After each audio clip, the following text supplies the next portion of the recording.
नमस्कार मित्रांनो, GSIT solution मध्ये आपले सर्वांचे स्वागत आहे। मित्रांनो बघा, विभागीय पोलीस तक्रार प्राधिकरण नवी मुंबई कोकण या ठिकाणी 2 पदांसाठीची भरती आलेली आहे। त्याच्यामध्ये प्रशासकीय अधिकारी आणि उच्च श्रेणी लघुलेखक ही 2 जी पदं आहेत, ही 2 पदं भरली जाणार आहेत।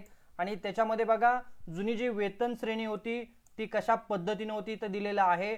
आणि 7व्या वेतन आयोगानुसार नवीन जो पे बँड मॅट्रिक्स आहे त्याच्यानुसार तुम्हाला इथं प्रशासकीय अधिकारी या पदासाठी 41,800 ते 1,32,300 रुपये इतकं दरमहा मासिक वेतन दिलं जाणार आहे।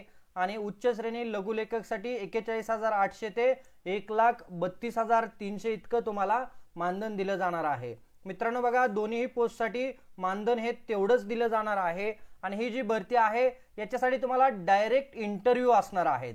आता याच्यामध्ये अप्लाय कोण करू शकतं ह्या सगळ्या गोष्टी मित्रांनो आपण पुढे व्हिडिओमध्ये पाहणार आहोत।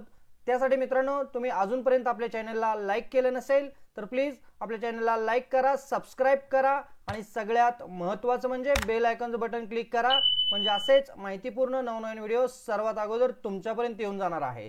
तर बघा, इथं तुमची डायरेक्ट इंटरव्ह्यू असणार आहे।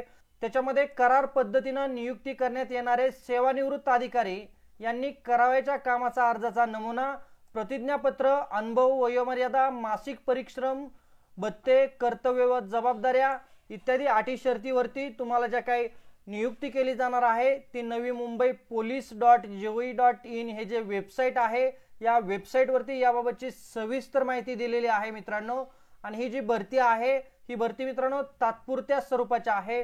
कदाचित इथं तुमचं 3 वर्षाचं देखील कॉन्ट्रॅक्ट होऊ शकतं। एक वर्षाचं कॉन्ट्रॅक्ट तुम्हाला इथं करावं लागणार आहे। आणि मुलाखतीची तारीख बघा कधीची आहे, 13/8/2025 रोजी सकाळी तुम्हाला 11 वाजता इंटरव्ह्यू साठी सर्व कागदपत्र जे आहेत, मी तुम्हाला पुढे कागदपत्र सांगणार आहे, ते सर्व कागदपत्र घेऊन तुम्हाला इंटरव्ह्यू साठी कुठे उपस्थित राहायचंय, पहिला मजला पोलीस आयुक्त कार्यालय नवी मुंबई, भारतीय रिझर्व्ह बँक समोर, सेक्टर 10 CBD बेलापूर नवी मुंबई या ठिकाणी काय करायचं आहे, तुम्हाला इंटरव्ह्यू साठी जायचं आहे। तर आता याच्यामध्ये बघा, आपल्याला कागदपत्र कोणकोणती न्यावी लागणार आहेत। तर इथं तुम्हाला अर्जाचा नमुना दिलेला आहे, त्या नमुन्यामध्ये अर्ज तुम्हाला काय करायचा आहे, दाखल करायचा आहे। अर्जामध्ये द्यायचे प्रतिज्ञापत्र लागणार आहे, अनुभव व वयोमर्यादेचे जे काही कागदपत्र आहेत, तुम्हाला पूर्वीच्या ठिकाणी जो काय मासिक परिश्रम किंवा भत्ते भेटत होते ते, त्याचबरोबर त्या ठिकाणच्या कर्तव्य जबाबदाऱ्या आणि तिथं काय अटी शर्ती आवेदनासोबत जोडावायचे अभिलेख, हे सर्व कागदपत्र घेऊन तुम्हाला इंटरव्ह्यू साठी 13 तारखेला उपस्थित राहायचं आहे मित्रांनो। आणि बघा, ही तुमची जी काही नियुक्ती आहे कमाल 3 वर्षासाठी राहणार आहे। तुमचा आढावा घेतल्यानंतर पुढे तुमचं नियुक्ती केली जाणार आहे।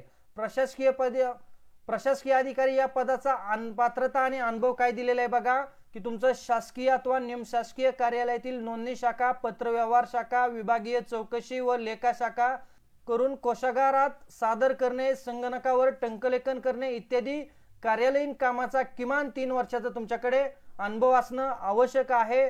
आणि शासकीय अथवा निमशासकीय सेवेतून गट ब पदावरून सेवानिवृत्त झालेले शासकीय सेवक या इंटरव्ह्यू साठी पात्र ठरतील असं या ठिकाणी म्हटलेलं आहे। मित्रांनो, तुम्हाला बघा, इथं संगणकावर तुमची जी काही टायपिंगची जी चाचणी आहे ती घेतली जाणार आहे आणि कागदपत्र पडताळणीनंतर तुमची मुलाखत घेण्यात येणार आहे। हे झालं प्रशासकीय अधिकारी या पदासाठीच्या पात्रता आणि अनुभव।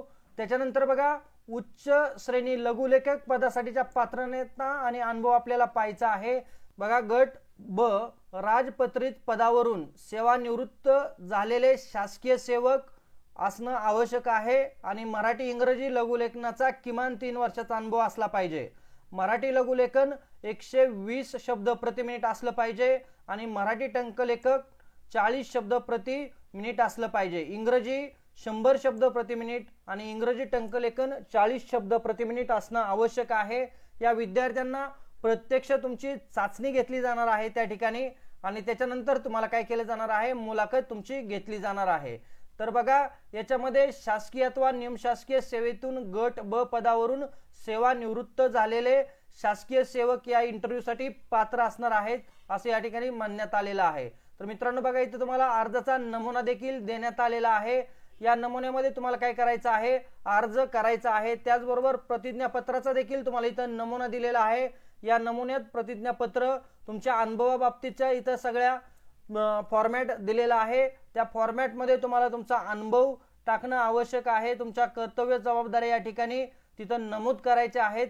अशा पद्धतीने मित्रांनो बघा, अतिशय महत्त्वाची भरती जे गट ब पदावरून सेवानिवृत्त झालेले आहेत यांच्यासाठी आलेले आहे। तर बघा, या भरतीसाठी मित्रांनो तुम्ही पात्र असाल तर निश्चितच या ठिकाणी अर्ज करायचा आहे। आणि ही जी काही PDF आहे ती PDF मित्रांनो मी तुम्हाला या व्हिडिओच्या डिस्क्रिप्शन बॉक्समध्ये याची लिंक दिलेली आहे। त्याचबरोबर ज्या ठिकाणी तुम्हाला ॲप्लिकेशनची डिटेल माहिती मिळणार आहे ती देखील लिंक मी या तुम्हाला व्हिडिओच्या डिस्क्रिप्शन बॉक्समध्ये दिलेली आहे, ती तुम्ही पाहू शकता। आणि मित्रांनो, तुम्हाला यामध्ये काही शंका असल्यास तुम्ही निश्चितच कमेंट करा। तुमच्या प्रत्येक शंकेचं मी निरासन करण्याचा 100% प्रयत्न करेन। तर भेटूया अशाच नव्या माहिती बरोबर। जय हिंद, जय महाराष्ट्र।